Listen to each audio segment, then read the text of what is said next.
לעולם לא עוד. أبدا يعني أبدا. أبدا يعني أبدا. Never means never.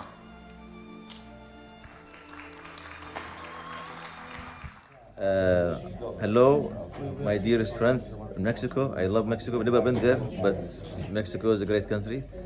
And I would like to say shalom to our Jewish friends, brothers, and cousins in Mexico. My name is Ahmed Al Mansuri, founder of the Crossroads of Civilizations Museum. I'm very honored to be here with in this place, in the Schindler's Factory. We are commemorating the victims of the Holocaust during the Yom HaShoah, 27th of 4th, 2022. And want to wish you best wishes for happy life, and with you side by side we work together, to make sure that such thing will never happen. So we work together, whether in the Middle East or in Latin America or anywhere in the world, just to make things happen, the best for to counter anti-Semitism, xenophobia, and racism. Why is it important to come to the March of the Living for you? Well, for me, the importance of this may be different than the importance of somebody who is survival or a child of survival. And for me, it's the one who wants to really educate myself and learn about the Holocaust properly. And also, since yesterday we've been studying about the Jewish life. We have intensive hours about Jewish life and gradually what happened, and so we can understand how things evolve and happen. So it's very difficult to really prevent something, or try to talk about, oh, this is bad, this is not good, should not happen again, without understanding it. So we have to walk the talk. We have to talk the walk, and we have to talk the walk. We can edit that way, and make sure that that whatever we say is based on our experience and understanding. Secondly, it's a sign for solidarity. And thirdly, it is one of the indicators of the success of the Abrahamic Accord, of the peace between Israel and the United Emirates, which will symbolize the peace between the Jews and the Arabs, between the Jewish people and the Muslims. Fourthly, I think it is sending a message of hope for the people all around the world. If the Middle East, people always hear about the Middle East, about the conflict between Israeli-Palestinian conflict, Israeli-Arab conflict. When they see the other side, the positive side, see the sincere side from both sides, to make things happen, to work together. Honestly, the whole world has no excuse, to have anti-Semitism or racism or xenophobia. So through this message of hope, I think we can really pave the way, because to prevent such crisis, it's not only a political decision. Definitely, political decisions are very important, but also to come from within the people, and also to make sure that within the generations and transfer between the generations that such things should never happen again, because and the bad thing about it. And each country has their own way of teaching it and educating it. But to come here, I think is very important, at least one time in life. And I'm planning to come here next year, if God wills. If everything goes right, I will come also next year to learn more about it, to contribute, and also try. Hopefully, I can even add something 0.001% in peace. And your project of the museum, how did it come to your mind to do such a thing? My passion for history started from childhood, actually, and From childhood? For history. But then when I inherited a lot from my grandparents, but also gradually when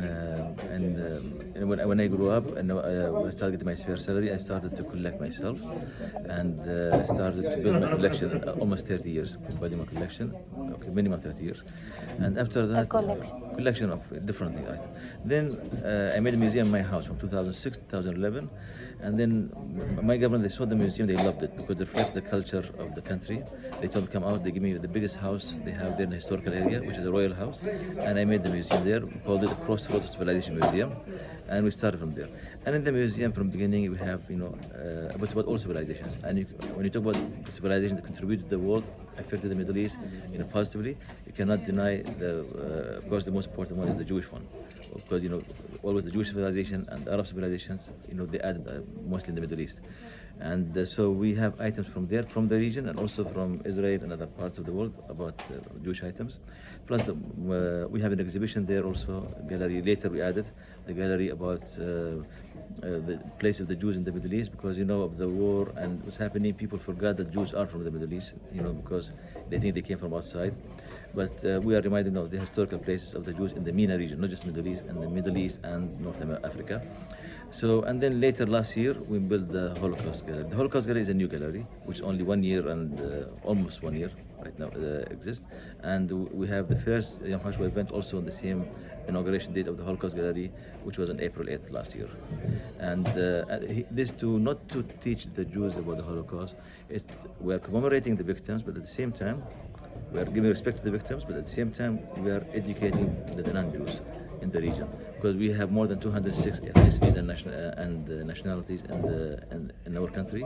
So this is the place, the best platform to communicate. Because we are very multiculturalism, and the museum reflects really the culture of the country. So this is the best place, and the culture of tolerance, of respect. So people, when they come there, they're very open-minded. People know about the Holocaust, but they don't know the details. They don't know the atrocity. They don't know it is something. They don't how horrible, as a crime against humanity, which was against the Jews at that time. 6 million Jews, from one race, as Jews, one race, one ethnicity, to be picked on and massacred, and this genocide. The details, they don't know about it. So it's a time to educate and reintroduce Holocaust education in the region and to the whole world, because we are very cosmopolitan, very international city. Because the Abrahamic Accords are different from other accords because it's a warm peace. It's like the leaders selected strategically to base this peace from the roots. This is Middle East. You cannot escape from talking about religion or kinship. So they went to the roots. We have one God, one religion. Regardless of the difference between us, we believe in all of the prophets. And for us, it's a symbol. Even they're building the synagogue, the masjid, and the church together. To teach the people, you can be yourself. Everybody can keep their identity. At the same time, respect one another and live together and pray together. In the museum, in August 2020, we prayed the first monotheistic prayer together. The Jews prayed in their own way, we prayed our own way, the Christians in their own way, and when the sun set. So the Abrahamic Accord is a catalyst project for hope for the whole world, not just for the Middle East. Thank you so much. Thank you.